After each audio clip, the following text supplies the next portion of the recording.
इस कालज के समूह प्रबंधक जन लैक्चरर साहबान ते समूह छोटियों भैनों, वाहिगुरु जी का खालसा वाहिगुरु जी की फतेह। तुहाडे अज दे इस इनाम वंड समागम दे विच मैनूं भी आउण दा सुभाग प्राप्त होया। मैं अपने इन्हां प्रबंधक जनां दा पहलां ही धन्नवाद करदा कि मैनूं अपने इस इलाके दे विच आके खुशी भी महसूस हुंदी है और माण भी महसूस हुंदा है कि ये जिहड़ा हलका खास करके लड़कियां दी विद्या दे पक्षों मैनूं बहुत एक पछड़िया जिहा रूप सीगा कि इत्थे कोई इस तरह का कॉलेज, इस तरह की संस्था नहीं है जिथे केवल लड़कियां विद्या प्राप्त कर सकन। इन्हां उद्यमी शख्सियतां ने उद्यम किया और ये बहुत शानदार संस्था स्थापित हुई है कीता। ते भाई गुरदास जी कहते किसी शिष्य नूं शब्द की सिक्ख्या दे देनी सोने के मंदिर बनाउण तो वध के पुण्य गिणिया जाता है। और मैं अज जिस विषय ते क्योंकि समय की सीमा हुंदी है, बच्चियां ने बहुत सोहणियां अपनियां भावनावां नाटक के द्वारा पेश कीतियां। सधारण शब्दां की पकड़ नहीं आउंदी। बेटे जिहड़ी पंजाब की धरती है इत्थे ज़्यादा चिर जिहड़े धाड़वी रहे ते धाड़वियां दे कारण इत्थे जिहड़ियां कोमल कलावां भी विकसित नहीं हो सकियां, बहुत स्लो होईयां ने। भावें गुरु साहिबां ने इत्थे बड़ी वड्डी बख्शिश कीती। ये कोमल कलावां राग दे रूप विच, कीर्तन दे रूप विच, भवन निर्माण कला दे रूप विच, शब्द दे रूप विच, धुनियां दे रूप विच बहुत कुछ सानूं परोस के दिता है। पर समाज की जिहड़ी मानसिकता सी इस धरती दे लोकां दी ਉਹ ਡਾਂਗ ਸੋਟੇ ਨੂੰ ਜਾਂ ਲੜਨ ਨੂੰ ਜਾਂ ਮੋਟੀਆਂ ਛੋਟੀਆਂ ਕਲਾਵਾਂ ਤੱਕ ਸੀਮਤ ਹੋ ਕੇ ਰਹੀ। ਮੈਂ ਜਿਸ ਵਿਸ਼ੇ ਤੇ ਗੱਲ ਕਰਾਂਗਾ 25-30 ਮਿੰਟ ਦੇ ਵਿੱਚ, ਪੰਜਾਬੀ ਵਿੱਚ ਇੱਕ ਅਸੀਂ ਸ਼ਬਦ ਕਹਿੰਦੇ ਇਹ ਗੱਲ 16 ਆਨੇ ਖਰੀ ਹੈ ਕਿਉਂਕਿ ਰੁਪਈਏ 'ਚ ਹੁੰਦੇ 16 ਆਨੇ ਨੇ। ਭਾਰਤੀ ਸੱਭਿਆਚਾਰ ਦੇ ਵਿੱਚ ਸਭ ਤੋਂ ਸੰਪੂਰਨ ਮਨੁੱਖ ਨੂੰ ਮੰਨਿਆ ਜਿਹੜਾ 16 ਕਲਾ ਸੰਪੂਰਨ ਹੋਵੇ। ਤੇ 16 ਕਲਾਵਾਂ ਜਿਹੜੀਆਂ ਸਾਡੇ ਸ਼ਾਸਤਰਕਾਰਾਂ ਨੇ ਗਿਣੀਆਂ ਉਹਦੇ ਵਿੱਚ ਗਿਆਨ ਵੀ ਇੱਕ ਕਲਾ, ਧਿਆਨ ਵੀ ਇੱਕ ਕਲਾ, ਹੱਠ ਵੀ ਕਲਾ, ਨਿਯਮ ਵੀ ਕਲਾ, ਜਾਤ ਤੇ ਸੱਤ ਵੀ ਕਲਾ, ਧਰਮ ਵੀ ਕਲਾ, ਅਧਿਆਤਮ ਵੀ ਕਲਾ ਤੇ ਉਹਦੇ ਵਿੱਚ ਵਿਦਿਆ ਵੀ ਇੱਕ ਕਲਾ ਹੈ। 16 ਕਲਾਵਾਂ ਦੇ ਵਿੱਚ ਵਿਦਿਆ ਇੱਕ ਮਹਾਨ ਕਲਾ ਹੈ। ਅੱਗੇ ਵਿਦਿਆ ਦੇ ਫੇਰ ਵਿਭਾਗ ਚਲੇ ਜਾਂਦੇ ਨੇ। ਕੋਈ ਸ਼ਸਤਰ ਵਿਦਿਆ ਹੈ, ਅਸਤਰ ਵਿਦਿਆ ਹੈ, ਧਰਤੀ ਵਿਗਿਆਨ ਹੈ, ਜੀਵ ਵਿਗਿਆਨ ਹੈ, होर अनेक तरह का वैदिक विज्ञान है, कोई चित्रकला है, चित्रकला विच फिर अनेक तरह के विभाग ने। इसलिए असी ज्ञान नूं समुंदर दे नाल तुलना दिंदे आ कि ज्ञान सागर की तरह। गुरु साहब कहते तू दरियाओ दाना पीना मैं मछली कैसे अंत लहां। ऐ प्रभु तू तो सागर की तरह, सागर का भेद मच्छी नहीं पा सकती पर मच्छी कुछ दूरी तक जानकारी जरूर रखती है। जिस तरह बच्चियां ने कविता पेश की है, भावनावां पेश कीतियां ने, ये सहज रूप विच कलावां ने। सब तो पहला है ज्ञान कला। बेटे जिंदगी दे विच मैं अक्सर कहना हुंदा, साडा भी खालसा कॉलेज और साडे 19 अदारे ने खालसा कॉलेज दे और मैं हर अदारे विच ही धार्मिक दा पीरियड लैण वास्ते जाना है, चाहे वह फिजियोथेरेपी है, चाहे फार्मेसी है, इंजीनियरिंग कॉलेज है, नर्सिंग कॉलेज है। और मैं बच्चों दे नाल सवाल जवाब लहजे विच भी गल करदा। मैं कहना हुंदा कि असीं बचपन तो एक शब्द बोलते हफ्ता, ये सानू सारिਆਂ ਨੂੰ पता 7 ਦਿਨਾਂ ਨੂੰ ਕਹਿੰਦੇ ਨੇ। पर मैनू ये 45 साल की उम्र च जाके पता लगा भी हफ्ते नूं 7 दिन क्यों कहते हो। सहज रूप में तो तुहानू बचपन तो पता है, पर असीं हफ्ते नूं हफ्ता क्यों कहने, ਇਹਦਾ मतलब 7 दिन क्यों होया। जिवें असीं पंजाबी लोग अंकड़ा ज्ञान करते हैं 1 2 3 4 5 6 7, इंग्लिश में 1 2 3 4 5 6 7, हिंदी वाले 1 2 3 4 5 6 7। जिहड़ी पर्शियन भाषा है, फारसी भाषा है, ਉਹਦੀ ਜਿਹੜੀ अंक गणित है ਉਹਦੇ ਵਿੱਚ हफ्ते का मतलब 7 है। पहले नूं अवल दोम सोम चहार पंचम शिशम हफ्त, हफ्त हफ्ता हफ्तम, हफ्तम 7वां हो गया, हफ्त 7 हो गया। ये फिर पता लगा फफे पैर बिंदी क्यों पाउंदे हो, क्योंकि उन्हां दी जिहड़ी लिपि है जिवें साडी गुरमुखी लिपि है पंजाबी दी, ते उन्हां कोले भी वो शब्दावली है जिहदे विचों फे ਤੇ ਜਿਹਦੇ ਉਹਦੀ ਬਿੰਦੀ ਪਾ ਕੇ ਪੈਰ 'ਚ, ਤੇ ਫਿਰ ਅਸੀਂ ਉਸਦੀ ਸ਼ੁੱਧ ਭਾਸ਼ਾ ਨੂੰ ਲਿਖਦੇ ਹਾਂ। ਖਾਸ ਕਰਕੇ ਜਿਹੜੀ ਸਾਡੀ ਪੰਜਾਬੀ ਭਾਸ਼ਾ, ਜਿਹੜੇ ਸ਼ਾ, ਖਾ, ਗਾ, ਜ਼ਾ, ਫਾ, ਇਹ ਸਾਡੇ ਆਮ ਤੌਰ ਤੇ ਬੱਚਿਆਂ ਦੇ ਗਲਤੀ ਸ਼ਬਦ ਰਹਿੰਦੇ ਨੇ। ਉਹ ਜੱਜੇ ਪੈਰ ਬਿੰਦੀ ਵੀ ਜਾ ਬੋਲੀ ਬੋਲਦੇ ਨੇ। ਸ਼ਾਇਦ ਜਿਹੜੀਆਂ ਧੁਨਾਂ ਨੇ ਪਰਸ਼ੀਅਨ ਦੀਆਂ ਜਾਂ ਉਰਦੂ ਦੀਆਂ, ਜ਼ਾ, ਜ਼ੀਮ, ਜ਼ਾ, ਤੇ ਉਹ ਜਿਹੜਾ ਜ਼ਫਰਨਾਮਾ ਗੁਰੂ ਗੋਬਿੰਦ ਸਿੰਘ ਮਹਾਰਾਜ ਜੀ ਦਾ, ਜੇ ਤੁਸੀਂ ਪੰਜਾਬੀ 'ਚ ਜਫਰ ਬੋਲੋਗੇ ਤਾਂ ਮਤਲਬ ਦੁੱਖ ਹੋ ਜਾਂਦਾ, ਜਫਰ ਜਾਲਣੇ ਦੁੱਖ ਸਹਿਣੇ। ਗਿਆਨ ਸਹਿਜ ਰੂਪ ਵਿੱਚ ਮਨੁੱਖ ਸਾਰੀ ਉਮਰ ਹੀ ਪ੍ਰਾਪਤ ਕਰਦਾ ਰਹਿੰਦਾ। ਇਹਦੀ ਕੋਈ ਸੀਮਾ ਨਹੀਂ ਕਿ ਕੋਈ ਕਹੇ ਕਿ ਹੁਣ ਮੈਨੂੰ ਬਹੁਤ ਗਿਆਨ ਪ੍ਰਾਪਤ ਹੋ ਗਿਆ। ਗਿਆਨ ਦੇ ਨਾਲ ਹੈ ਧਿਆਨ ਵੀ ਇੱਕ ਕਲਾ ਹੈ। ਧਿਆਨ ਅਸੀਂ ਅਰਦਾਸ ਵਿੱਚ ਬੋਲਦੇ ਹਾਂ, ਤਿੰਨਾਂ ਦੀ ਕਮਾਈ ਦਾ ਧਿਆਨ ਧਰ ਕੇ ਬੋਲੋ ਜੀ। ਫਿਲਾਸਫਰ ਕਹਿੰਦੇ ਨੇ ਕਿ ਮਨੁੱਖ ਦਾ ਗਿਆਨ ਓਨਾ ਹੀ ਹੁੰਦਾ ਜਿੱਥੋਂ ਤੱਕ ਉਹਦਾ ਧਿਆਨ ਹੁੰਦਾ। ਅਗਰ ਉਹਦੇ ਧਿਆਨ ਦੀ ਸੀਮਾ ਬਹੁਤ ਛੋਟੀ ਆ, ਉਹਦੇ ਗਿਆਨ ਦੀ ਸੀਮਾ ਵੀ ਛੋਟੀ ਹੋਏਗੀ। ਜਦੋਂ ਤੁਹਾਡਾ ਧਿਆਨ ਬਹੁਤ ਵਿਸ਼ਾਲ ਹੋਏਗਾ, ਤੁਹਾਡਾ ਗਿਆਨ ਵੀ ਬਹੁਤ ਵਿਸ਼ਾਲ ਹੋਏਗਾ। ਇਸੇ ਲਈ ਜਿਹੜੀ ਵਿਦਿਆ, ਇਹਨੂੰ ਕਹਿੰਦੇ ਕਿ ਸਾਰੀ ਉਮਰ, ਜਦੋਂ ਚਾਣਕੀਆ ਪੰਡਤ ਨੇ ਚਾਣਕੀਆ ਸ਼ਾਸਤਰ ਲਿਖਿਆ ਨਾ, ਤੇ ਉਹ ਕਹਿੰਦਾ ਤਬ ਤੱਕ ਵਿਦਿਆ ਕੋ ਪੜੋ ਜਬ ਤੱਕ ਘਟ ਮੈਂ ਪ੍ਰਾਣ। ਹੁਣ ਘਟ ਦਾ ਅਰਥ ਘੜਾ ਵੀ ਹੈ, ਘਟ ਦਾ ਅਰਥ ਥੋੜਾ ਵੀ ਹੈ, ਘਟ ਦਾ ਅਰਥ ਸਰੀਰ ਵੀ ਹੈ। ਇਹਨੂੰ ਅਸੀਂ ਕਹਿੰਦੇ ਸਮਰਥ। ਕਹਿੰਦੇ ਜਦ ਤੱਕ ਸਰੀਰ ਵਿੱਚ ਪ੍ਰਾਣ ਚੱਲਦੇ ਨੇ ਤਦ ਤੱਕ ਵਿਦਿਆ ਪੜ੍ਹਦੇ ਰਹੋ। ਤਬ ਤੱਕ ਵਿਦਿਆ ਕੋ ਪੜੋ ਜਬ ਤੱਕ ਘਟ ਮੈਂ ਪ੍ਰਾਣ, ਜਹਾਂ ਧਨੀ ਪਹੁੰਚੇ ਨਹੀਂ ਤਹ ਪਹੁੰਚੇ ਵਿਦਿਆਵਾਨ। ਜਿੱਥੇ ਧਨਵਾਨ ਨਹੀਂ ਪਹੁੰਚ ਸਕਦਾ ਉੱਥੇ ਵਿਦਿਆਵਾਨ ਦੀ ਪਹੁੰਚ ਹੁੰਦੀ ਹੈ ਕਿ ਉਹਦੇ ਬਾਰੇ ਉਹ ਜਾਣਕਾਰੀ ਪ੍ਰਾਪਤ ਰੱਖਦਾ। ਤੇ ਧਿਆਨ ਜਿੰਨਾ ਵਿਸ਼ਾਲ ਹੋਏਗਾ, ਜਿੱਥੋਂ ਤੱਕ ਸਾਡੀ ਸਾਰੀ ਉਮਰ ਅਸੀਂ ਕੋਈ ਨਿਸ਼ਾਨਾ ਲੈ ਕੇ ਚੱਲਾਂਗੇ ਤੇ ਉਹ ਸਾਡੇ ਧਿਆਨ ਦੇ ਨਾਲ ਸਾਡਾ ਗਿਆਨ ਵੀ ਨਾਲ ਨਾਲ ਤੁਰਿਆ ਆਏਗਾ। ਅਗਰ ਸਾਡਾ ਧਿਆਨ ਛੋਟਾ ਹੋਏਗਾ, ਅਸੀਂ ਕਹਿੰਦੇ ਨਾ ਖੂਹ ਦਾ ਡੱਡੂ ਹੈ, ਤੇ ਖੂਹ ਦੇ ਡੱਡੂ ਦੀ ਇੱਕ ਸੀਮਾ, ਪਰ ਜੇ ਸਮੁੰਦਰ ਦਾ ਡੱਡੂ ਹੋਵੇ ਤੇ ਮੇਰਾ ਖਿਆਲ ਉਹ ਜ਼ਿਆਦਾ ਤੁਰਾਈ ਤੱਕ ਆਪਣੇ ਗਿਆਨ ਨੂੰ ਵਿਸ਼ਾਲ ਕਰ ਸਕਦਾ ਹੈ। ਹੱਠ ਵੀ ਇੱਕ ਕਲਾ ਹੈ। ਜਿਹੜਾ ਬੇਟੇ ਤੁਸੀਂ ਪੜ੍ਹਦੇ ਹੋ, ਹੱਠ ਤੋਂ ਬਿਨਾਂ ਜ਼ਿੰਦਗੀ 'ਚ ਕੋਈ ਪ੍ਰਾਪਤੀ ਨਹੀਂ ਹੁੰਦੀ। ਜ਼ਿਮੀਂਦਾਰ ਖੇਤਾਂ 'ਚ ਕੰਮ ਕਰਦਾ, ਉਹਦਾ ਇੱਕ ਹੱਠ ਹੈ ਕਿ ਮੈਂ ਇਸ ਮਿੱਟੀ 'ਚੋਂ ਕੁਝ ਪੈਦਾ ਕਰ ਸਕਦਾ।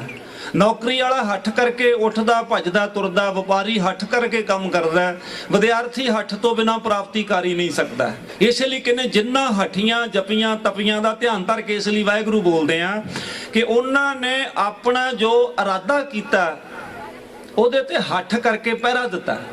ਜਦ ਮਨੁੱਖ ਦਾ ਹੱਠ ਹੀ ਨਾ ਹੋਵੇ ਉਹ ਪ੍ਰਾਪਤ ਵੀ ਕੁਝ ਨਹੀਂ ਕਰ ਸਕਦਾ। ਇੱਕ ਪੁਰਾਤਨ ਕਹਾਣੀ ਆਉਂਦੀ ਹੈ, ਖਜੂਰਾਂ ਪੱਕੀਆਂ ਵੇਖ ਕੇ ਨਾ ਜੱਟ ਹੌਲੀ ਹੌਲੀ ਖਜੂਰ ਤੇ ਚੜ ਗਿਆ। 50 ਫੁੱਟ ਦੀ ਖਜੂਰ ਸੀ, ਜਦੋਂ ਸਿਰੇ ਤੇ ਚਲਾ ਗਿਆ ਫਿਰ ਡਰ ਲੱਗਣ ਲੱਗ ਪਿਆ ਵੀ ਪੰਗਾ ਤੇ ਲੈ ਬੈਠੇ ਆ, ਜੇ ਖਜੂਰ ਤੋਂ ਡਿੱਗ ਪਏ ਨੁਕਸਾਨ ਹੋ ਜਾਣਾ। ਉੱਤੇ ਹੀ ਬੈਠੇ ਨੇ, ਸੁਖਣਾ ਸੁਖ ਲਈ, ਹੱਠ ਨਾਲ ਚਲਾ ਦੇ ਗਿਆ। ਸੁਖਣਾ ਸੁਖ ਲਈ ਬਾਬਾ ਸਵਾ ਮਣ ਕਣਕ ਚੜਾਉ, ਜੇ ਮੈਂ ਸੁੱਖੀ ਸਾਂਦੀ ਥੱਲੇ ਉਤਰਿਆ ਵਾਂ। ਹੌਲੀ ਹੌਲੀ ਉਤੋਂ ਖਿਸਕਦਾ ਆਇਆ, ਅੱਧਕ ਤੱਕ ਆਇਆ, ਕਹਿੰਦਾ ਯਾਰ ਸਵਾ ਮਣ ਕਣਕ ਤੇ ਐਵੇਂ ਸੁੱਖ ਲਈ, 10-15 ਕਿਲੋ ਨਾਲ ਵੀ ਕੰਮ ਤੇ ਚੱਲ ਸਕਦਾ ਸੀ।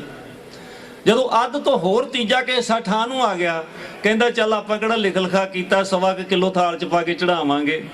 ਤੇ ਜਦੋਂ ਪੈਰ ਲੱਗੇ ਨਾ ਧਰਤੀ ਤੇ, ਮੁੱਛਾਂ ਨੂੰ ਤਾ ਦੇ ਕੇ ਕਹਿੰਦਾ 1.25 ਕਿਲੋ ਕਿਹੜਾ ਥੋੜੀ ਹੁੰਦੀ ਆ, 3-4 ਮਰਲੇ ਜਗ੍ਹਾ ਬੀਜੀ ਜਾਂਦੀ ਆ, ਉਤਰਿਆ ਤਾਂ ਮੈਂ ਆਪਦੇ ਕਰਕੇ ਹੀ ਆ। ਚੱਲ ਕਹਿੰਦਾ ਅਜੇ ਕਿ ਸਹੁੰ ਪਾ ਲੈਂਦੇ ਆ। ਆਪੇ ਕਹਿੰਦਾ ਬੰਤਾ ਸਿੰਘ ਸਹੁੰ ਕਿਹੜੀ, ਤਾਂ ਨੂੰ ਮੂੰਹ ਕਰਕੇ ਕਹਿੰਦਾ ਰੱਬਾ ਸ਼ਕਤੀ ਬਖਸ਼ੀ, ਅੱਜ ਤੋਂ ਬਾਅਦ ਨਾ ਆਪਾਂ ਖਜੂਰ ਤੇ ਚੜਨਾ, ਨਾ ਹੀ ਕੋਈ ਸੁਖਣਾ ਸੁਖਣੀ ਆ। ਇਹ ਜਿਹੜਾ ਸੁਭਾਅ ਹੁੰਦਾ ਮਨੁੱਖ ਦਾ, ਉਹ ਕਦੀ ਸਹਿਜ ਰੂਪ ਵਿੱਚ ਕਿੱਧਰ ਨੂੰ ਜਾਂਦਾ, ਕਦੀ ਸਹਿਜ ਰੂਪ ਵਿੱਚ ਕਿੱਧਰ ਨੂੰ ਹੁੰਦਾ। ਜਿਹੜਾ ਬੇਟੇ ਨਿਯਮ ਹੈ, ਇਹ ਵੀ ਇੱਕ ਕਲਾ। ਸੰਸਾਰ ਦੇ ਵਿੱਚ ਜਿਸ ਮਨੁੱਖ ਦਾ ਕੋਈ ਨਿਯਮ ਨਹੀਂ ਹੈ, ਪ੍ਰਾਪਤੀ ਨਹੀਂ ਕਰ ਸਕਦਾ। ਸਵੇਰ ਦਾ ਜਾਗਣਾ, ਰਾਤ ਦਾ ਸੌਣਾ, ਪੜ੍ਹਨਾ, ਰੋਟੀ ਪਾਣੀ ਛਕਣ ਦਾ ਇੱਕ ਨਿਯਮ ਹੈ।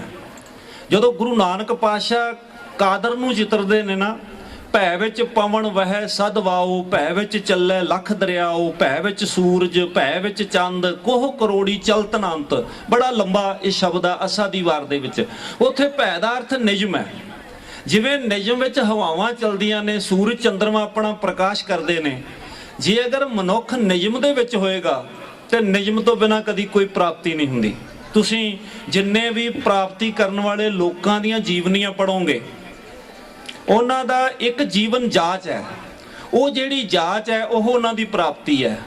ਅਗਰ ਉਹਨਾਂ ਦਾ ਕੋਈ ਨਿਯਮ ਨਹੀਂ ਹੈ ਤੇ ਜੀਵਨ ਕਦੀ ਵਿੱਚ ਪ੍ਰਾਪਤੀ ਨਹੀਂ ਹੋ ਸਕਦੀ। ਇਸ ਲਈ 16 ਕਲਾਵਾਂ ਦੇ ਵਿੱਚੋਂ ਨਿਯਮ ਤੇ ਹੱਠ ਵੀ ਇੱਕ ਕਲਾ ਹੈ। ਅੱਗੇ ਕਹਿੰਦੇ ਸੰਜਮ ਵੀ ਇੱਕ ਮਨੁੱਖ ਪਾਸ ਕਲਾ ਹੈ। ਜੀਵ ਜੰਤੂਆਂ ਵਿੱਚ ਆਪਣੇ ਕਿਸਮ ਦਾ ਸੰਜਮ ਹੋ ਸਕਦਾ ਹੈ। ਸੋਚ ਹੈ, ਬੁੱਧੀ ਹੈ, ਅਕਲ ਹੈ, ਉਹਦਾ ਨਾਮ ਰੱਖਿਆ ਮਨੁੱਖ। ਪਸ਼ੂ ਕਿਹਨੂੰ ਕਿਹਾ? ਜਿਹੜਾ ਮਨ ਤੋਂ, ਮਾਈਂਡ ਤੋਂ, ਸੋਚ ਤੋਂ ਪਛੜ ਗਿਆ, ਉਹਨੂੰ ਕਿਹਾ ਪਸ਼ੂ। ਸ਼ਬਦ ਪੜ ਰਿਹਾ ਹੈ ਖਰਗੋਸ਼। ਵੀ ਖਰਗੋਸ਼ ਨੂੰ ਖਰਗੋਸ਼ ਕਿਉਂ ਕਹਿੰਦੇ ਨੇ? ਗੋਸ਼ ਦਾ ਅਰਥ ਹੈ ਫਾਰਸੀ ਵਿੱਚ ਕੰਨ। ਗੁਰੂ ਨਾਨਕ ਪਾਤਸ਼ਾਹ ਦਾ ਸ਼ਬਦ ਆਉਂਦਾ ਗੋਸ਼ ਕੁਨ ਕਰਤਾਰ, ਹੇ ਕਰਤਾਰ ਕੰਨ ਲਾ ਕੇ ਸੁਣ। ਖਰ ਕਹਿੰਦੇ ਨੇ ਖੋਤੇ ਨੂੰ। ਜਿਹਦੇ ਖੋਤੇ ਵਰਗੇ ਗੋਸ਼ ਨੇ, ਖਰ ਵਰਗੇ ਕੰਨ ਨੇ, ਉਹਦਾ ਨਾਮ ਰੱਖਿਆ ਖਰਗੋਸ਼। ਜਦੋਂ ਤੁਸੀਂ ਖਰਗੋਸ਼ ਨੂੰ ਤੇ ਖੋਤੇ ਨੂੰ ਬਰਾਬਰ ਦੇਖੋਗੇ, ਤੁਹਾਨੂੰ ਉਹਦੇ ਕੰਨ ਖੋਤੇ ਵਰਗੇ ਲੱਗਣਗੇ। ਜਿੰਨਾ ਸਾਡੇ ਵੱਡਿਆਂ ਵਡੇਰਿਆਂ ਨੇ ਜੀਵ ਜੰਤੂਆਂ ਦੇ ਨਾਮ ਰੱਖੇ ਨੇ, ਉਹਦੇ ਪਿੱਛੇ ਇੱਕ ਫਲਸਫਾ ਕੰਮ ਕਰਦਾ। ਜਿਵੇਂ ਕਹਿੰਦੇ ਅਜਗਰ, ਵੱਡੇ ਸੱਪ ਨੂੰ ਅਜਗਰ ਕਹਿੰਦੇ ਆ। ਜਿਹੜੀ ਬੱਕਰੀਆਂ ਚਾਰਦੇ ਸਨ, ਵੱਡਾ ਸੱਪ ਅੱਗੇ ਪੂਰੀ ਦੀ ਪੂਰੀ ਬੱਕਰੀ ਖਾ ਜਾਂਦਾ ਸੀ। ਅਜ ਕਹਿੰਦੇ ਨੇ ਬੱਕਰੀ ਨੂੰ। ਜਿਹੜਾ ਬੱਕਰੀ ਨੂੰ ਗਰ ਕਰ ਜਾਂਦਾ, ਨਗਾ ਜਾਂਦਾ, ਉਹਦਾ ਨਾਂ ਉਹਨਾਂ ਆਜੜੀਆਂ ਨੇ ਆਪ ਹੀ ਰੱਖ ਲਿਆ, ਇਹ ਅਜਗਰ ਹੈ ਜਿਹੜਾ ਪੂਰੀ ਦੀ ਪੂਰੀ ਬੱਕਰੀ ਖਾ ਜਾਂਦਾ। ਹਰ ਕਾਰਜ ਦੇ ਪਿੱਛੇ ਮਨੁੱਖ ਮਨ ਹੈ। ਜੇ ਉਹਦੇ ਵਿੱਚ ਮਨ ਹੈ ਤੇ ਉਹਦੇ ਵਿੱਚ ਜਿਹੜਾ ਸੰਜਮ ਹੋਣਾ ਜ਼ਰੂਰੀ ਹੈ। ਜਿਹੜਾ ਸੰਜਮ ਵਾਲਾ, ਜਿਵੇਂ ਗੁਰੂ ਗੋਬਿੰਦ ਸਿੰਘ ਮਹਾਰਾਜ ਜੀ ਨੇ ਦਸਮ ਗ੍ਰੰਥ ਵਿੱਚ ਇੱਕ ਦੋਹਰਾ ਲਿਖਿਆ, ਅਲਪ ਆਹਾਰ ਸੁਲਪ ਸੀ ਨਿੰਦਰਾ, ਦਇਆ ਸ਼ਿਮਾ ਤਨ ਪ੍ਰੀਤ। ਥੋੜਾ ਖਾਣਾ, ਥੋੜਾ ਸੌਣਾ, ਆਪਣੇ ਤਨ ਨੂੰ ਆਪ ਪ੍ਰੀਤ ਕਰਨੀ। ਅਸੀਂ ਪੰਜਾਬੀ ਲੋਕ ਬੜੇ ਬੇਪਰਵਾਹ। ਸਾਨੂੰ ਸਕੂਟਰਾਂ, ਮੋਟਰਸਾਈਕਲਾਂ ਦਾ ਫਿਕਰ ਹੈ, ਇਹਨਾਂ 'ਚ ਮਾੜਾ ਤੇਲ। ਕਰੋੜ ਇਸ ਧਰਤੀ ਤੇ ਵਸਦੇ ਆ ਨਾ, ਆਪਣੇ ਤਨ ਵੱਲੋਂ ਬਹੁਤ ਗਿਣਤੀ ਬਹੁਤ ਬੇਪਰਵਾਹ। ਇਹਦੇ ਵਿੱਚ ਸਮੈਕ ਪੈ ਜੇ, ਭੁੱਕੀ ਪੈ ਜੇ, ਕੈਪਸੂਲ ਪੈ ਜੇ, ਦੇਸੀ ਦਾਰੂ ਪੈ ਜੇ, ਵਲੈਤੀ ਪੈ ਜੇ, ਫੀਮ ਪੈ ਜੇ, ਗਲੇ ਸਮੋਸੇ ਪੈ ਜਾਣ, ਬੇਹ ਛੋਲੇ ਪੈ ਜਾਣ, ਧੜਾ ਧੜ ਸਿੱਟੀ ਜਾਂਦੇ ਵੀ ਇਹ ਤਾਂ ਰੱਬ ਦਾ ਇੰਜਣਾ ਖਰਾਬ ਹੁੰਦਾ ਤਾਂ ਹੋ ਲੈਣ ਦੋ। ਇਹ ਜਿਹੜੀ ਮਾਨਸਿਕਤਾ ਗੁਰੂ ਗੋਬਿੰਦ ਸਿੰਘ ਮਹਾਰਾਜ ਜੀ ਨੇ, ਇਹ ਬਚਨ ਜਿਹੜਾ ਦਸਮ ਗ੍ਰੰਥ ਵਿੱਚ ਨੇ, ਮੈਂ ਥੋੜੀ ਜਿਹੀ ਸੰਖੇਪ ਗੱਲ ਕਰਾਂਗਾ। ਸਾਡੇ ਬਠਿੰਡਾ ਲੰਘ ਕੇ ਕੁਝ ਲੋਕ ਕਾਲੀਆਂ ਝੰਡੀਆਂ ਚੱਕ ਕੇ ਤੁਰੇ ਫਿਰਦੇ ਨੇ ਜੀ, ਦਸਮ ਗ੍ਰੰਥ ਦਾ ਕਾਲਾ ਦਿਨ ਹੈ। ਮੈਂ ਕਹਿੰਦਾ ਹੁੰਦਾ ਕਿ ਤੁਸੀਂ ਗ੍ਰੰਥ ਪੜ੍ਹ ਲਓ, ਕਾਲਾ ਦਿਨ ਨਾ ਜੇ ਮਨਾਓ। ਗ੍ਰੰਥ ਪੜ੍ਹਨ ਵਾਸਤੇ ਹੁੰਦੇ ਆ। ਗ੍ਰੰਥਾਂ ਵਿੱਚ ਇੱਕ ਫਿਲਾਸਫੀ ਹੈ, ਚਾਹੇ ਉਹ ਵੇਦ ਨੇ, ਚਾਹੇ ਸਿਮਰਤੀਆਂ ਨੇ, ਚਾਹੇ ਉਹ ਬਾਈਬਲ ਹੈ, ਚਾਹੇ ਕੁਰਾਨ ਹੈ, ਚਾਹੇ ਮਹਾਭਾਰਤ ਹੈ, ਚਾਹੇ ਰਮਾਇਣ ਹੈ, ਚਾਹੇ ਦਸਮ ਗ੍ਰੰਥ ਹੈ। ਇਹਦੇ ਵਿੱਚ ਜ਼ਿੰਦਗੀ ਦੇ ਬਹੁਤ ਸਾਰੇ ਤੱਤ ਗਿਆਨ ਨੇ। ਤੱਤ ਗਿਆਨ ਪੜ੍ਹਦਿਆਂ ਪੜ੍ਹਦਿਆਂ ਮਹਿਸੂਸ ਹੁੰਦੇ ਨੇ। ਤੇ ਗੁਰੂ ਗੋਬਿੰਦ ਸਿੰਘ ਮਹਾਰਾਜ ਜਦੋਂ ਬਚਨ ਕਰਦੇ ਨੇ ਕਿ ਮਨੁੱਖ ਥੋੜਾ ਖਾਵੇ, ਅਲਪ ਆਹਾਰ ਸੁਲਪ ਸੀ ਨਿੰਦਰਾ, ਥੋੜੀ ਜੀ ਨਿੰਦਰਾ, ਦਇਆ ਸ਼ਿਮਾ ਤਨ ਪ੍ਰੀਤ, ਮਨ ਵਿੱਚ ਦਇਆ ਕਰਨੀ, ਖਿਮਾ ਕਰਨੀ ਤੇ ਆਪਣੇ ਤਨ ਨੂੰ ਆਪ ਪ੍ਰੀਤ ਕਰਨੀ। ਜਦੋਂ ਸੰਸਾਰ ਦੇ ਲੋਕ, ਖਾਸ ਕਰਕੇ ਮੈਂ, ਸਾਡੀ 10-12 ਹਜ਼ਾਰ ਦੀ ਗਿਣਤੀ ਆ ਸਾਡੇ ਕਾਲਜਾਂ ਦੀ, ਮੈਂ ਬੱਚਿਆਂ ਨੂੰ ਬੜੇ ਪ੍ਰੇਮ ਨਾਲ ਕਹਿੰਦਾ ਹੁੰਦਾ, ਬੇਟੇ 3 ਗੱਲਾਂ ਜ਼ਰੂਰ ਜ਼ਿੰਦਗੀ 'ਚ ਕੰਮ ਦੀਆਂ ਨੇ। ਇੱਕ ਤਾਂ ਖਾਲੀ ਪੇਟ ਸਵੇਰੇ ਪਾਣੀ ਪੀਣਾ, ਇਹ ਸਾਡੀ ਤੰਦਰੁਸਤੀ ਦਾ ਰਾਜ ਹੈ। ਇਹ 50% ਬਿਮਾਰੀਆਂ ਦਾ ਆਪਣੇ ਆਪ ਹੀ ਇਲਾਜ ਹੈ ਜੋ ਕੁਦਰਤ ਨੇ ਪੈਦਾ ਕੀਤਾ ਹੈ।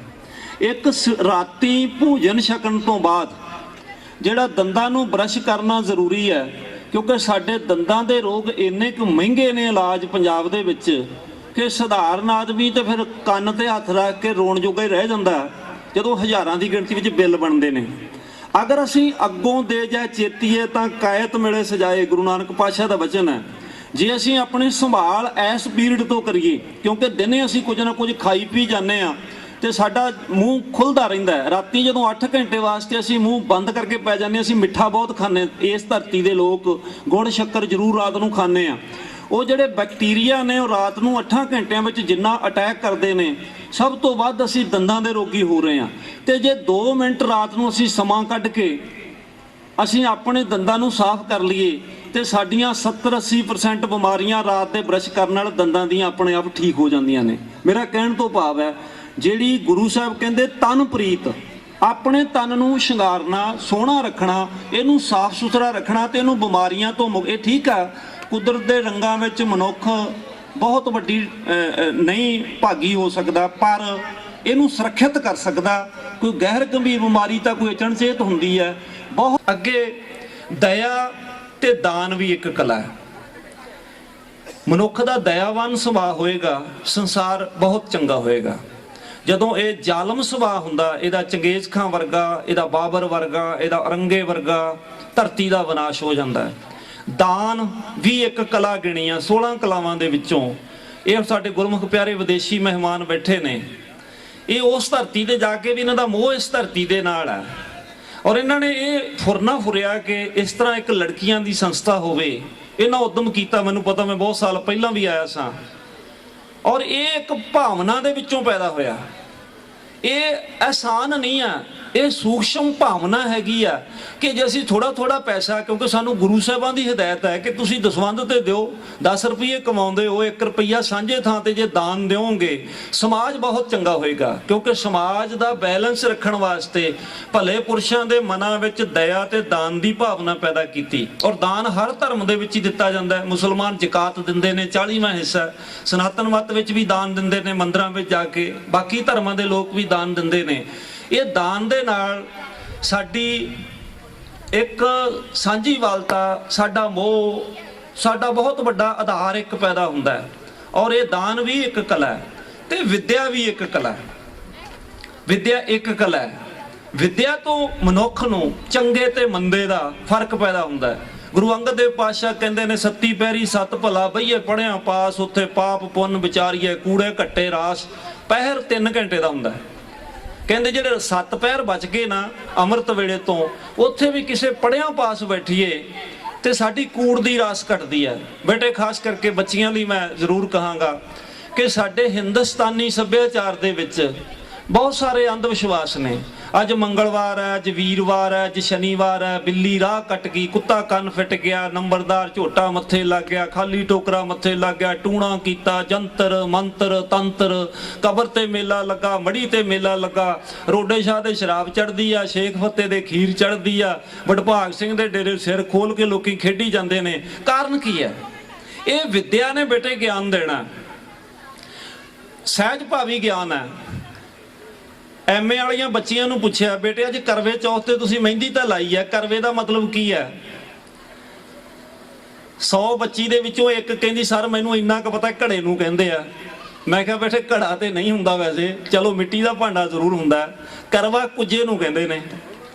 ਚੌਥ ਕੱਤਿਆ ਦੀ ਪੁੰਨਿਆ ਮੱਸਿਆ ਤੋਂ ਜਦੋਂ 4 ਦਿਨ ਪਿੱਛੇ ਲੰਘਦੇ ਨੇ, ਬੀਬੀਆਂ ਇੱਕ ਵਰਤ ਰੱਖਦੀਆਂ ਨੇ ਕਿ ਇਹਦੇ ਨਾਲ ਪਤੀ ਦੀ ਉਮਰ ਲੰਬੀ ਹੁੰਦੀ ਹੈ।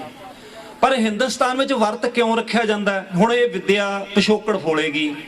ਹਿੰਦੁਸਤਾਨ ਵਿੱਚ ਸਤੀ ਦੀ ਰਸਮ ਪ੍ਰਚਲਿਤ ਰਹੀ ਹੈ ਕਿ ਪਤੀ ਦੇ ਸਵਰਗਵਾਸ ਹੋਣ ਤੋਂ ਬਾਅਦ ਪਤਨੀ ਨੂੰ ਅੱਗ ਵਿੱਚ ਸਾੜਿਆ ਜਾਂਦਾ ਸੀ, ਸਤੀ ਕੀਤਾ ਜਾਂਦਾ ਸੀ। ਪਰ ਹਿੰਦੁਸਤਾਨ ਤੋਂ ਬਾਹਰ ਕਿਸੇ ਦੇਸ਼ ਦੇ ਵਿੱਚ ਸਤੀ ਦੀ ਰਸਮ ਨਹੀਂ ਸੀ, ਉਹਨਾਂ ਨੂੰ ਕਰਵੇ ਚੌਥ ਦੀ ਲੋੜ ਵੀ ਨਹੀਂ ਪਈ। ਇਸ ਧਰਤੀ ਦੇ ਲੋਕਾਂ ਨੂੰ ਕਿਉਂ ਲੋੜ ਪਈ? ਉਹਨਾਂ ਨੇ ਕਿਸੇ ਸਿਆਣੇ ਨੂੰ ਪੁੱਛਿਆ ਕਿ ਮੇਰੇ ਪਤੀ ਦੀ ਉਮਰ ਕਿਵੇਂ ਲੰਬੀ ਹੋ ਸਕਦੀ ਆ। ਉਹਨੂੰ ਮੇਰੇ ਵਰਗੇ ਨੂੰ ਉੱਤਰ ਤੇ ਬਹੁਤਾ ਚੰਗਾ ਆਇਆ ਨਾ, ਉਹਨੇ ਅਟਕਲ ਪੱਚੂ ਲਾਤਾ ਕਿ ਤੁਸੀਂ ਵਰਤ ਰੱਖਿਆ ਕਰੋ। ਬੇਟੇ ਕਿਸੇ ਦੇ ਵਰਤ ਰੱਖਣ ਦੇ ਨਾਲ ਕਿਸੇ ਦੂਸਰੇ ਦੀ ਉਮਰ ਕਦੀ ਵੀ ਲੰਬੀ ਨਹੀਂ ਹੋ ਸਕਦੀ। ਹਾਂ, ਇਹਦੇ ਪਿੱਛੇ ਸਿੱਖਿਆ ਦਾ ਇੱਕ ਕਾਰਨ ਕੋਈ ਉਸ ਸਮੇਂ ਹੋਏਗਾ ਕਿ 100 ਦੇ ਵਿੱਚੋਂ 80 ਬੰਦੇ ਵੈਸੇ ਹੀ ਬਚ ਰਹੇ, ਲੋਕਾਂ ਵਿੱਚ ਇਹ ਵਰਤ ਪ੍ਰਚਲਿਤ ਹੋ ਗਿਆ। ਪਰ ਬੇਸਿਕਲੀ ਆਯੁਰਵੈਦ ਗ੍ਰੰਥ ਕਹਿੰਦੇ ਨੇ ਕਿ ਹਰ ਹਫ਼ਤੇ ਇੱਕ ਦਿਨ ਪੇਟ ਨੂੰ ਖਾਲੀ ਰੱਖ ਲਓ, ਚੰਗੀ ਗੱਲ ਹੈ ਸਰੀਰ ਦੀ ਤੰਦਰੁਸਤੀ ਵਾਸਤੇ। ਪਰ 12 ਮਹੀਨਿਆਂ ਬਾਅਦ ਇੱਕ ਦਿਨ ਵਰਤ ਰੱਖ ਕੇ ਐਵੇਂ ਦੇਸੀ ਜਿਹਾ ਪੰਜਾਬੀ 'ਚ ਕਹਿ ਲੈਂਦੇ ਪਖੰਡ ਕਰਕੇ ਬਹਿ ਜਾਓ, ਇਹਦਾ ਕੋਈ ਫਾਇਦਾ ਨਹੀਂ ਆ। ਇਸ ਲਈ ਵਰਤ ਰੱਖਣਾ ਹਫ਼ਤੇ 'ਚ ਇੱਕ ਦਿਨ ਰੱਖ ਲੈਣਾ ਚਾਹੀਦਾ, ਕਿਉਂਕਿ ਅਸੀਂ ਭਾਰਤੀ ਲੋਕ ਅੰਨ ਹੀ ਖਾਈ ਜਾਂਦੇ ਆ। ਸਵੇਰੇ ਵੀ ਰੋਟੀਆਂ, ਦੁਪਹਿਰੇ ਵੀ ਰੋਟੀਆਂ, ਰਾਤੀ ਵੀ ਰੋਟੀਆਂ, ਬਿਮਾਰ ਨੂੰ ਵੀ ਰੋਟੀਆਂ, ਤੰਦਰੁਸਤ ਨੂੰ ਵੀ ਰੋਟੀਆਂ, ਰੋਟੀਆਂ ਹੀ ਰੋਟੀਆਂ। ਆਟੇ ਨਾਲ ਭੜੋਲੇ ਭਰੇ ਨੇ, ਫਿਰ ਬਿਮਾਰ ਜ਼ਿਆਦਾ ਹੁੰਦੇ ਨੇ, ਕਿਉਂਕਿ ਇਸ ਧਰਤੀ ਤੇ ਸਾਡਾ ਕਲਚਰ ਹੈ, ਸੱਭਿਆਚਾਰ ਹੈ। ਸੱਭਿਆਚਾਰ ਦੇ ਨਾਲ ਮਨੁੱਖ ਦੀ ਮਾਨਸਿਕਤਾ ਡਿਵੈਲਪ ਹੁੰਦੀ ਹੈ। ਸਾਡੇ ਸ਼ਮਸ਼ਾਨ ਘਾਟ ਡਰਾਉਣੇ ਨੇ, ਅਸੀਂ ਭੂਤਾਂ ਪ੍ਰੇਤਾਂ ਦੀ ਕਲਪਨਾ ਕਰਦੇ ਹਾਂ। ਜਿਹੜੇ ਵੀਰ ਵਿਦੇਸ਼ਾਂ ਚੋਂ ਆਏ ਨੇ ਤੇ ਜਾਂ ਜਿਨ੍ਹਾਂ ਨੇ ਜਾਣਾ ਹੈ, ਉੱਥੇ ਸ਼ਮਸ਼ਾਨ ਘਾਟ ਤੋਂ ਡਰ ਨਹੀਂ ਆਉਂਦਾ, ਕਿਉਂਕਿ ਇਲੈਕਟ੍ਰੋਨਿਕ ਸਿਸਟਮ ਹੈ, ਸਾਫ਼ ਸੁਥਰੀ ਜਗ੍ਹਾ ਹੈਗੀ ਆ। ਮੁਰਦਾ ਗਿਆ 2 ਮਿੰਟਾਂ ਵਿੱਚ ਖਤਮ ਹੋ ਗਿਆ। ਸਿਆਪਾ ਉੱਥੇ ਕਿਸੇ ਨੂੰ ਆਉਂਦਾ ਨਹੀਂ, ਜਿਵੇਂ ਸਾਡੀਆਂ ਬੀਬੀਆਂ ਧਾਹਾਂ ਮਾਰ ਕੇ ਪਿੱਟ ਲੈਂਦੀਆਂ, ਇਹੋ ਜਿਹੇ ਵੈਣ ਕੋਈ ਪਾਉਂਦਾ ਨਹੀਂ। ਅਸੀਂ 90 ਸਾਲ ਦੇ ਬਾਪੂ ਨੂੰ ਵੀ ਇੰਨਾ ਪਿੱਟ ਲੈਂਦੇ ਹਾਂ, ਪਿਛਲਿਆਂ ਸਾਰਿਆਂ ਦਾ ਦਿਲ ਡਰਿਆ ਹੁੰਦਾ, ਹੁਣ ਮਰੇ ਕਿ ਮਰੇ, ਹੁਣ ਮਰੇ ਕਿ ਮਰੇ, ਕਿਉਂਕਿ ਸਾਡਾ ਕਲਚਰ ਹੈ। ਇਹ ਸਾਡੀ ਜਿਹੜੀ ਕਲਪਨਾ, ਇਹ ਸਾਡੇ ਡਰਾਉਣੇ ਸਥਾਨਾਂ ਤੋਂ ਪੈਦਾ ਹੋਈ ਹੈ।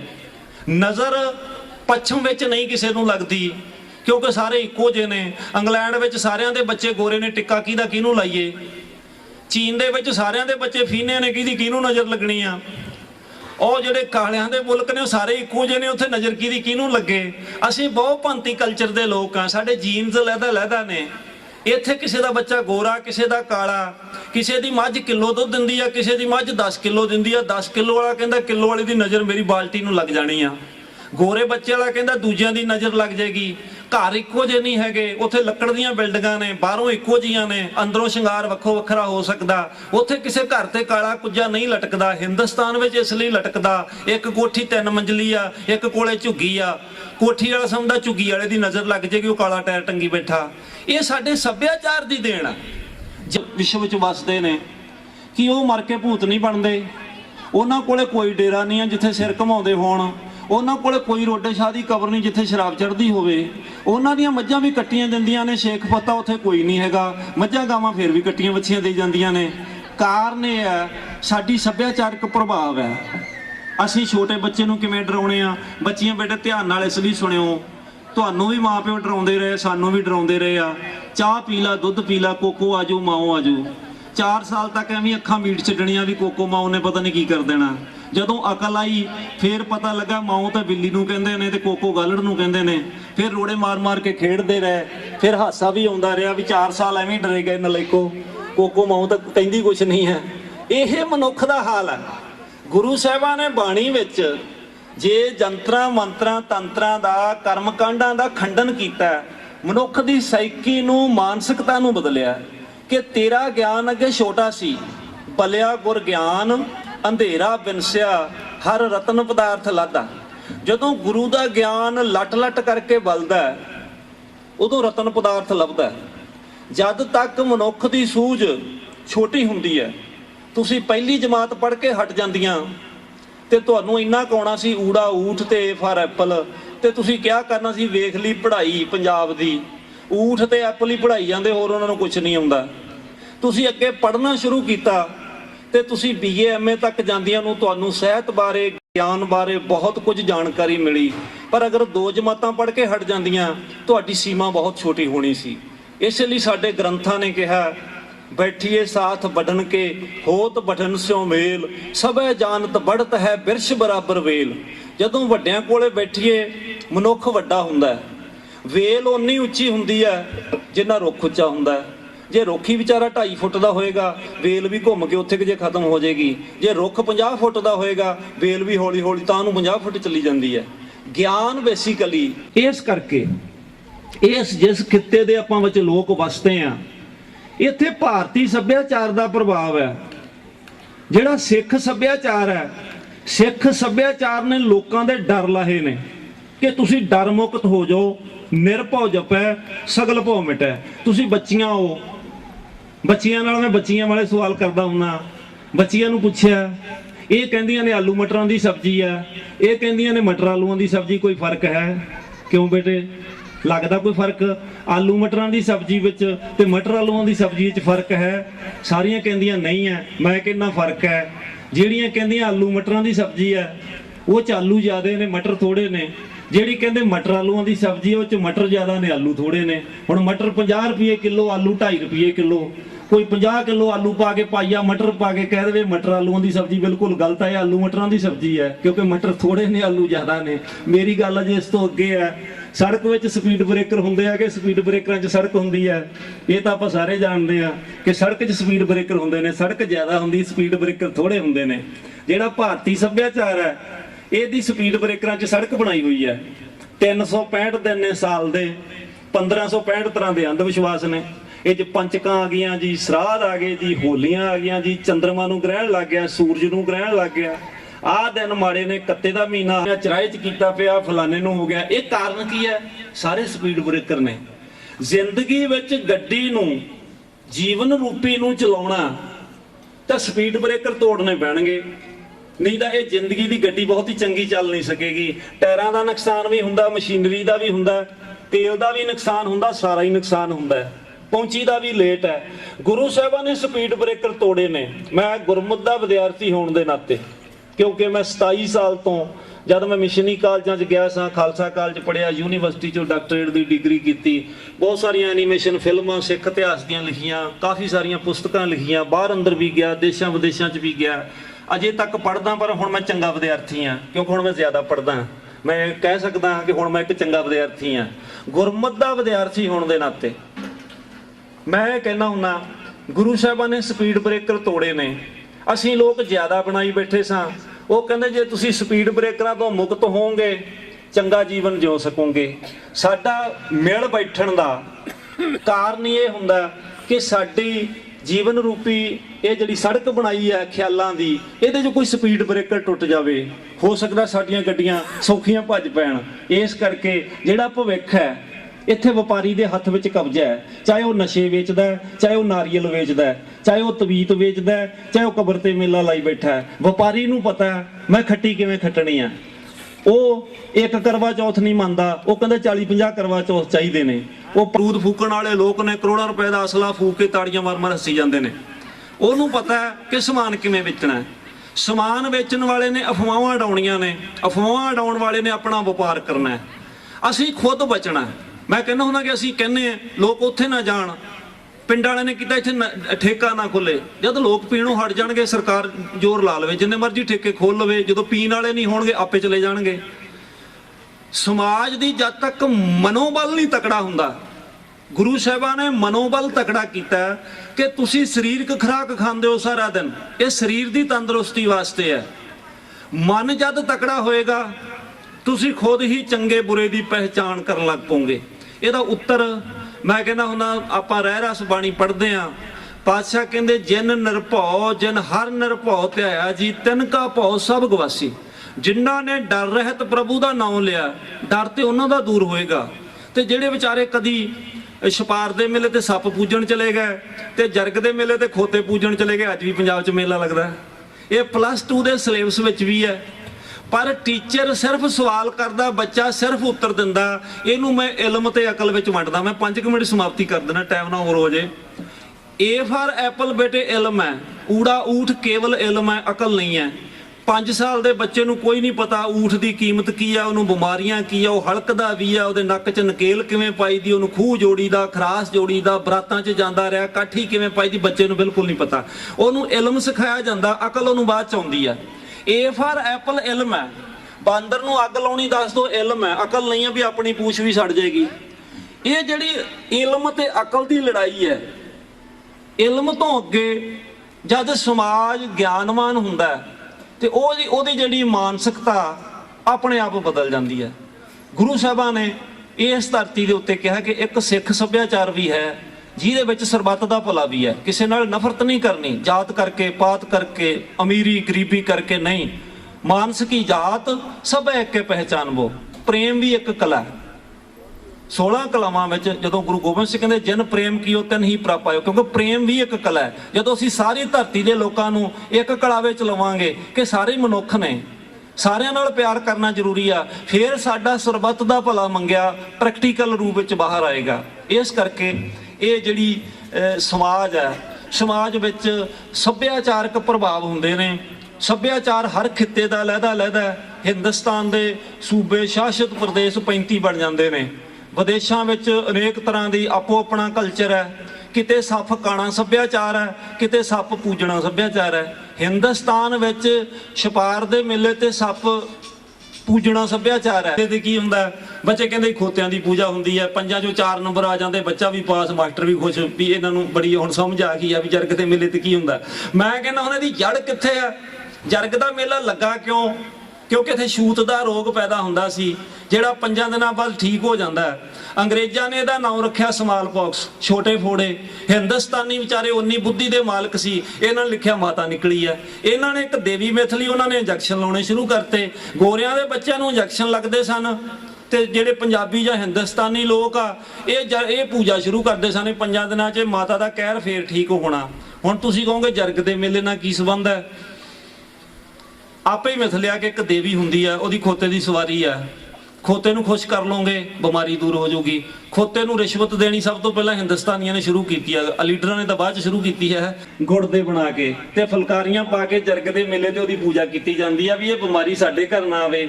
ਇਹ ਸਹਿਜ ਰੂਪ ਵਿੱਚ ਸਾਡਾ ਸੱਭਿਆਚਾਰਕ ਪ੍ਰਭਾਵ ਹੈ। ਮੈਂ ਇਹ ਨਹੀਂ ਕਹਿੰਦਾ ਕਿ ਉਹਨਾਂ ਨੇ ਗਲਤ ਕੀਤਾ, ਉਹਨਾਂ ਦੀ ਉਦੋਂ ਸਮਝ, ਉਹਨਾਂ ਦਾ ਗਿਆਨ ਛੋਟਾ ਸੀ। ਉਹ ਇਸ ਬਿਮਾਰੀ ਨੂੰ ਨਹੀਂ ਸਮਝ ਸਕੇ ਕਿ ਇਹ ਬਿਮਾਰੀ 5 ਦਿਨਾਂ ਬਾਅਦ ਵੈਸੇ ਵੀ ਠੀਕ ਹੋ ਜਾਂਦੀ ਆ, ਤੇ ਪੂਜਾ ਪਾਜਾ ਕਰਦਿਆਂ ਦੇ 5 ਦਿਨ ਲੰਘ ਜਾਂਦੇ ਸੀ, ਮੁੜ ਕੇ ਵੈਸੇ ਵੀ ਠੀਕ ਹੋ ਜਾਂਦੀ ਸੀ। ਬਹੁਤ ਸਾਰੇ ਮੇਲੇ ਤੇ ਬਹੁਤ ਸਾਰੀਆਂ ਮੰਨਤਾਂ ਮਨੌਤਾਂ ਭਾਰਤੀ ਸੱਭਿਆਚਾਰ ਦੀ ਦੇਣ ਨੇ। ਇਸ ਸੱਭਿਆਚਾਰ ਵਿੱਚ ਬਹੁਤ ਕੁਝ ਚੰਗਾ ਵੀ ਹੈ ਤੇ ਕੁਝ ਅੰਧ ਵਿਸ਼ਵਾਸ ਜਿਹੜੇ ਸਪੀਡ ਬ੍ਰੇਕਰ ਨੇ, ਉਹ ਜਦੋਂ ਗਿਆਨ ਕਲਾ ਆਏਗੀ ਆਪਣੇ ਆਪ ਦੂਰ ਹੁੰਦਾ ਜਾਏਗਾ। ਇੱਕ ਗੱਲ ਕਰਕੇ ਮੈਂ ਸਮਾਪਤੀ ਕਰਦਾ। ਕੋਈ ਕਾਜੀ ਸੀ ਨਾ, ਜੱਟ ਦੇ ਗੰਨੇ ਪੱਟ ਲਿਆ ਕਰੇ। ਜੱਟ ਨੇ ਜਦੋਂ ਕਮਾਦ ਵੇਖਿਆ, ਉਹਨੇ ਕਿਹਾ ਇੱਥੇ ਹੀ ਰੋਜ਼ ਫਟਵਾਹ ਪਾਈ ਹੁੰਦੀ। ਇੱਕ ਦਿਨ ਲੁੱਕ ਕੇ ਬੈਠਾ ਰਿਹਾ। ਕਾਜੀ ਨੇ 5-6 ਗੰਨੇ ਪੱਟ ਲਏ। ਜੱਟ ਨੇ ਕਾਜੀ ਤੋਂ ਫੜ ਲਿਆ, ਕਹਿੰਦਾ ਕਾਜੀ ਸਾਹਿਬ ਗੰਨੇ ਇੱਕੋ ਥਾਂ ਰੋਜ਼ ਹੀ ਨਾ ਪੱਟਿਆ ਕਰੋ। ਕਹਿੰਦਾ ਮੈਂ ਚੋਰੀ ਥੋੜਾ ਪੱਟਦਾ, ਮੈਂ ਤਾਂ ਤੇਰੇ ਕਮਾਦ ਨਾਲ ਗੱਲਾਂ ਕਰਦਾ, ਕਮਾਦ ਕੋਲੋਂ ਪੁੱਛਦਾ, ਮੈਂ ਫੇਰ ਪੱਟਦਾ। ਕਾਜੀ ਨੇ ਸੋਚਿਆ ਭੋਲਾ ਭਾਲਾ ਜਿਹਾ ਜੱਟ ਹੈ। ਜੱਟ ਕਹਿੰਦਾ ਵੀ ਪੁੱਛਦਾ ਕਿਵੇਂ ਆ ਤੂੰ? ਕਹਿੰਦਾ ਮੈਂ ਤੈਨੂੰ ਹੁਣੇ ਦੱਸ ਦਿੰਦਾ। ਆਂਦਾ ਗੱਲ ਸੁਣ, ਖੇਤ ਕਮਾਦੀ ਤਾਂ ਇੱਥੋਂ ਪੁੱਛਦਾ ਖੜ ਕੇ ਕਾਜੀ, ਜੱਟ ਦੇ ਗੰਨੇ 2 ਭੰਨਾ ਕੇ 4। ਆਪੇ ਹੀ ਪਾਸਾ ਜਾ ਮੋੜ ਕੇ ਭੈੜੀ ਜੀ ਆਵਾਜ਼ ਕੱਢ ਕੇ ਕਹਿੰਦਾ 4 ਆਂਦਾ ਵੇਲਾ ਤੇਰਾ ਕਮਾਦ ਬੋਲਦਾ। ਕਹਿੰਦਾ 4 ਪੱਟ ਲਾ। ਮੈਂ 4 ਪੱਟ ਲੈਣਾ, ਮੈਂ ਚੋਰੀ ਤਾਂ ਕਦੇ ਪੱਟੇ ਨਹੀਂ। ਜੱਟ ਸ਼ਸ਼ੋ ਪੰਜ ਪਿਆ ਰਿਹਾ ਵੀ ਰੋਜ਼ ਗੰਨੇ ਵੀ ਪੱਟ ਕੇ ਲੈ ਜਾਂਦਾ, ਮੂਰਖ ਵੀ ਬਣਾਈ ਜਾਂਦਾ, ਕਰੀਏ ਕੀ। ਹੌਲੀ ਹੌਲੀ ਸਕੀਮ ਸੁੱਜੀ। 10-15 ਦਿਨਾਂ ਬਾਅਦ ਜਦੋਂ ਕਾਜੀ ਆਇਆ ਗੰਨੇ ਪੱਟਣ, ਕਹਿੰਦਾ ਕਾਜੀ ਸਾਹਿਬ ਮੇਰਾ ਕਮਾਦ ਵੀ ਬੋਲਦਾ, ਸਾਡਾ ਛੱਪੜ ਵੀ ਬੋਲਦਾ ਜਿਹੜਾ ਖੂਹ ਲੱਗੇ ਆ। ਕਾਜੀ ਨੇ ਸੋਚਿਆ ਭੋਲਾ ਭਾਲਾ ਜਿਹਾ ਬੰਦਾ ਹੈ, ਆਂਦਾ ਚੱਲ ਬੁਲਾ ਕੇ ਵਿਖਾ। ਜੱਟ ਹੈ ਸੀ ਜਰਵਾਣਾ, ਛੱਪੜ ਦੇ ਕੰਢੇ ਲੈ ਗਿਆ।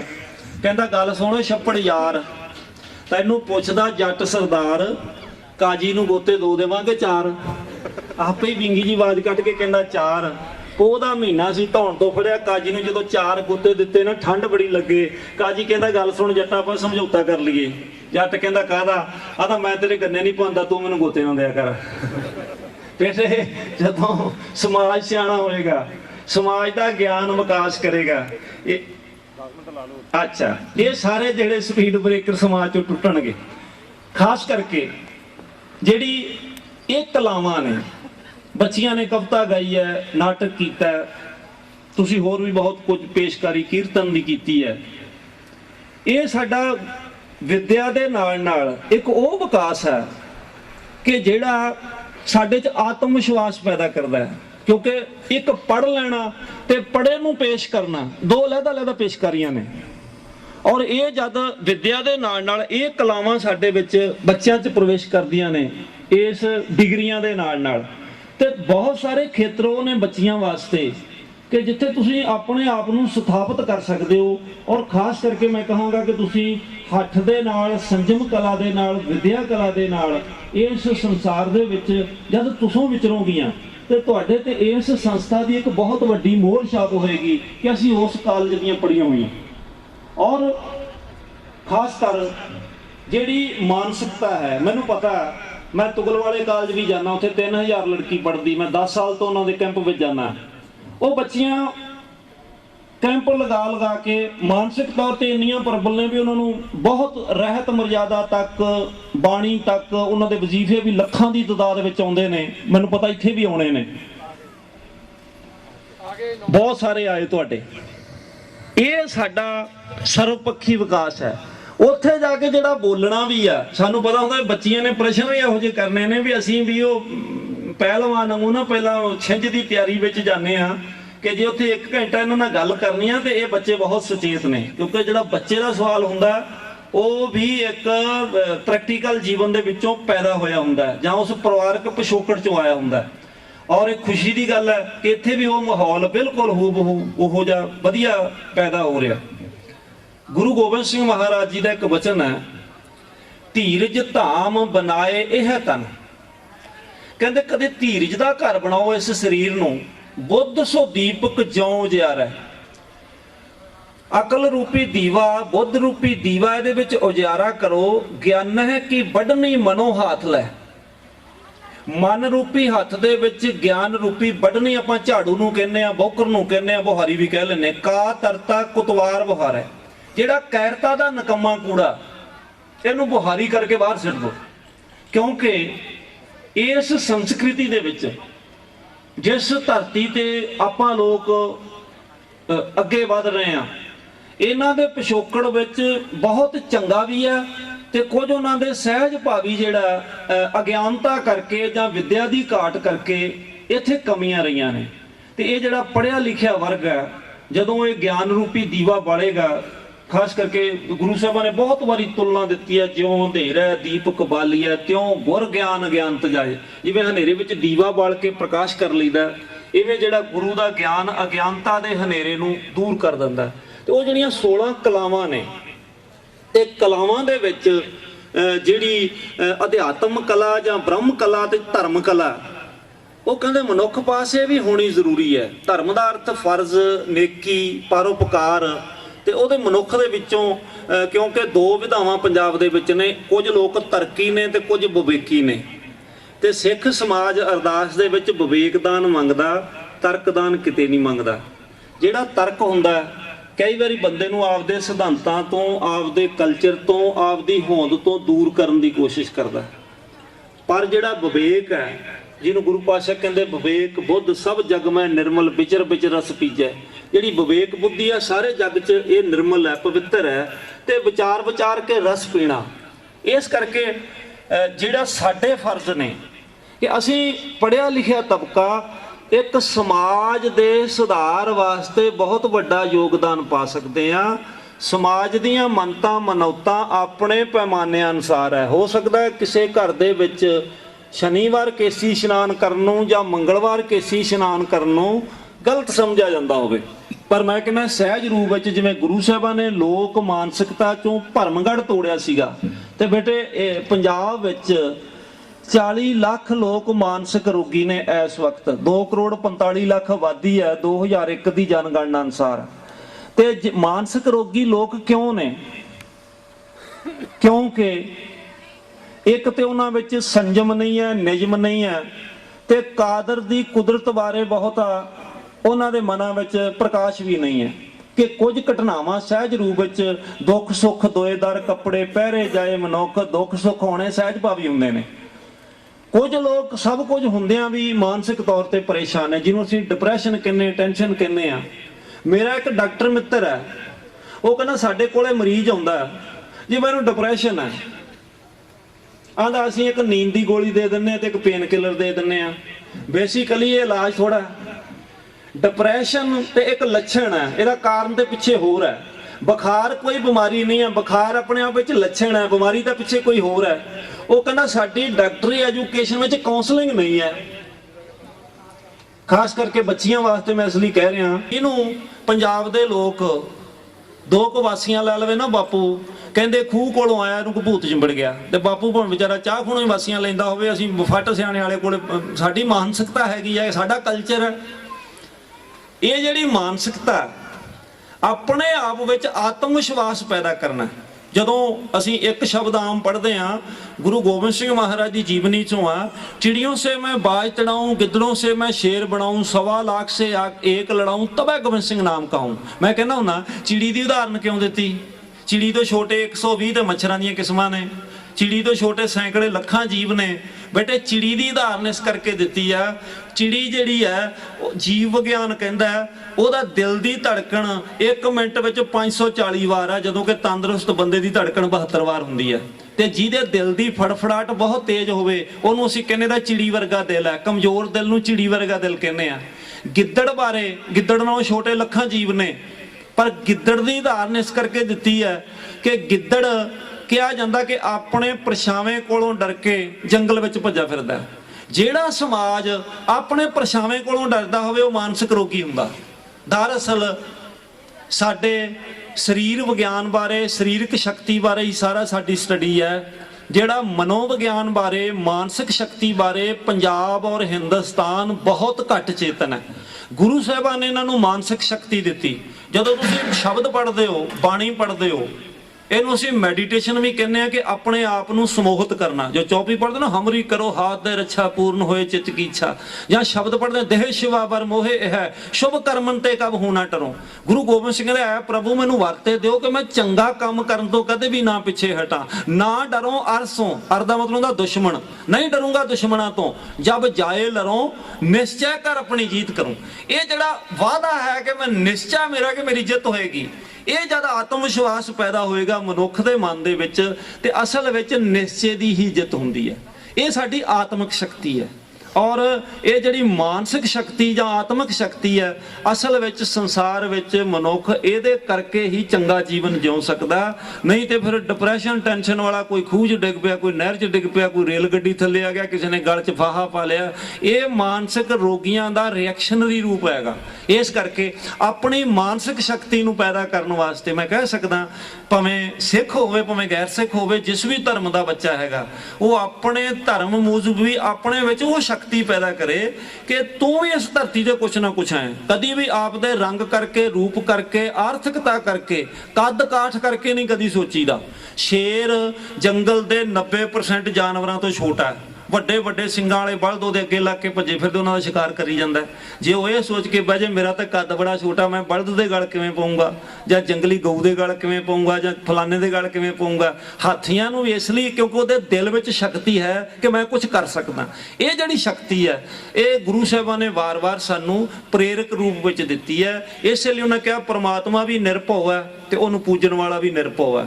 ਉਹ ਪ੍ਰਮਾਤਮਾ ਵੀ ਨਿਰਵੈਰ ਹੈ ਤੇ ਮੇਰਾ ਸਿੱਖ ਵੀ ਨਿਰਵੈਰ ਹੋਏਗਾ, ਇਹ ਕਿਸੇ ਨਾਲ ਵੈਰ ਨਹੀਂ ਕਰੇਗਾ। ਇਹ ਡਰ ਬੇਲੋੜਾ ਵੀ ਰੱਖ ਕੇ ਸਮਾਜ ਵਿੱਚ ਨਹੀਂ ਚਲੇਗਾ। ਜਦ ਇਹ ਸਾਡੇ ਮਨਾਂ ਵਿੱਚ ਸ਼ਕਤੀ ਹੋਏਗੀ, ਭਾਵਨਾ ਹੋਏਗੀ, ਸ਼ਰਧਾ ਹੋਏਗੀ, ਤੇ ਇਹ ਸਾਡੀ ਸਭ ਤੋਂ ਵੱਡੀ ਮਾਨਸਿਕ ਸ਼ਕਤੀ ਦਾ ਵਸੀਲਾ, ਜਿਹਦੇ ਨਾਲ ਅਸੀਂ ਜ਼ਿੰਦਗੀ 'ਚ ਤਰੱਕੀ ਕਰ ਸਕਦੇ ਹਾਂ। ਇੱਕ ਗੱਲ ਕਰਕੇ ਸਮਾਪਤੀ ਕਰਦਾ। ਭਾਜੀ ਉਹਨਾਂ ਨੇ ਕਿਹਾ ਸੀ ਰਿਕਾਰਡਿੰਗ ਕਰ ਰਹੇ, ਚਲੋ 5-7 ਮਿੰਟ ਹੋਰ ਅੱਗੇ ਗੱਲ ਕਰ ਲਈਏ। ਮੈਨੂੰ ਪਤਾ ਬਾਕੀ ਸਮਾਗਮ ਵੀ ਰਹਿੰਦਾ। ਸਾਡੇ ਪੰਜਾਬ ਦੇ ਵਿੱਚ ਸਰਾਧਾਂ ਦੇ ਦਿਨ ਆਉਂਦੇ ਨੇ। ਗੁਰੂ ਨਾਨਕ ਪਾਤਸ਼ਾਹ ਜੀ ਦੀਆਂ ਸਾਖੀਆਂ ਵਿੱਚ ਆਉਂਦਾ ਹੈ ਕਿ ਪਾਣੀ ਝੱਟ ਦੇ ਲੋਕਾਂ ਨੂੰ ਕਿਹਾ ਸੀ ਹਰਿਦੁਆਰ ਵਿੱਚ ਕਿ ਮੋਏ ਪੁੱਤਰਾਂ ਨੂੰ ਪਾਣੀ ਨਹੀਂ ਪਹੁੰਚਦਾ, ਪਾਣੀ ਤਾਂ ਇੱਥੇ ਡਿੱਗੀ ਜਾਂਦਾ। ਸਾਖੀ ਨਾਲ ਉਹਨਾਂ ਨੂੰ ਸਮਝਾ ਦਿੱਤਾ ਸੀ। ਪੇਂਡੂ ਬੰਦਾ ਪੰਡਤ ਜੀ ਕੋਲੇ ਚਲਾ ਗਿਆ।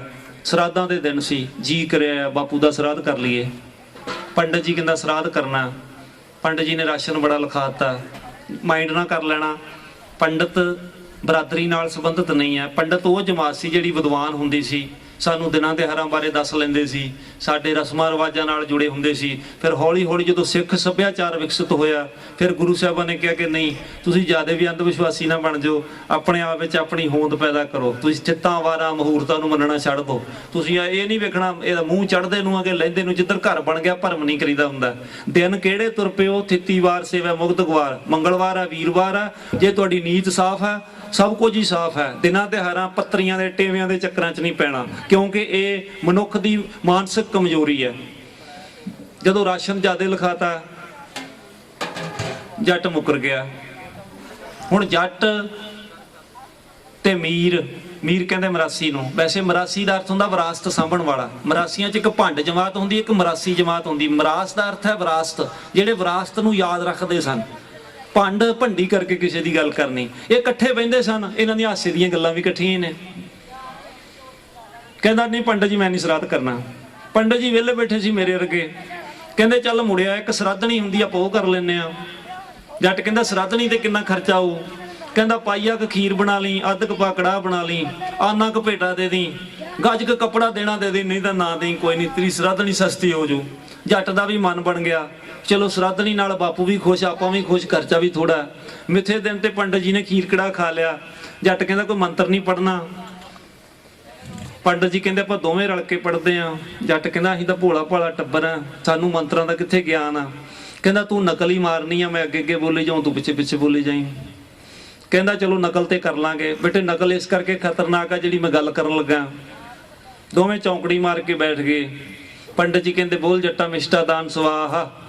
ਜੱਟ ਕਹਿੰਦਾ ਬੋਲ ਜੱਟਾ ਮਿਸ਼ਟਾ ਦਾਨ ਸਵਾਹਾ। ਪੰਡਤ ਜੀ ਕਹਿੰਦੇ ਉਹ ਭਲਿਆ ਮਾਨਸਾ ਤੂੰ ਬੋਲ ਜੱਟਾ ਨਹੀਂ ਕਹਿਣਾ। ਜੱਟ ਕਹਿੰਦਾ ਓਏ ਭਲਿਆ ਮਾਨਸਾ ਤੂੰ ਬੋਲ ਜੱਟਾ ਨਹੀਂ ਕਹਿਣਾ। ਪੰਡਤ ਜੀ ਕਹਿੰਦੇ ਤੈਨੂੰ ਅਕਲ ਹੀ ਨਹੀਂ। ਜੱਟ ਕਹਿੰਦਾ ਤੈਨੂੰ ਅਕਲ ਹੀ ਨਹੀਂ। ਪੰਡਤ ਜੀ ਨੇ ਗੁੱਸੇ 'ਚ ਘਸੁੰਨ ਮਾਰਤਾ। ਜੱਟ ਨੇ ਸੋਚਿਆ ਮੇਰੀ ਵਾਰੀ, ਉਹਨੇ ਵੀ ਤਾੜ ਕਰਦਾ ਕਿਸੋਂ ਮਾਰਤਾ। ਪੰਡਤ ਜੀ ਨੂੰ ਜ਼ਿਆਦਾ ਗੁੱਸਾ ਆ ਗਿਆ, 5-6 ਹੂਰੇ ਮਾਰੇ। ਮੁੜ ਕੇ ਜੱਟ ਨੇ ਵੀ ਉੱਥੇ ਟਿਕਾ ਕੇ 5-6 ਹੂਰੇ ਮਾਰੇ। ਗੁੱਸੇ 'ਚ ਕਹਿੰਦੇ ਪੰਡਤ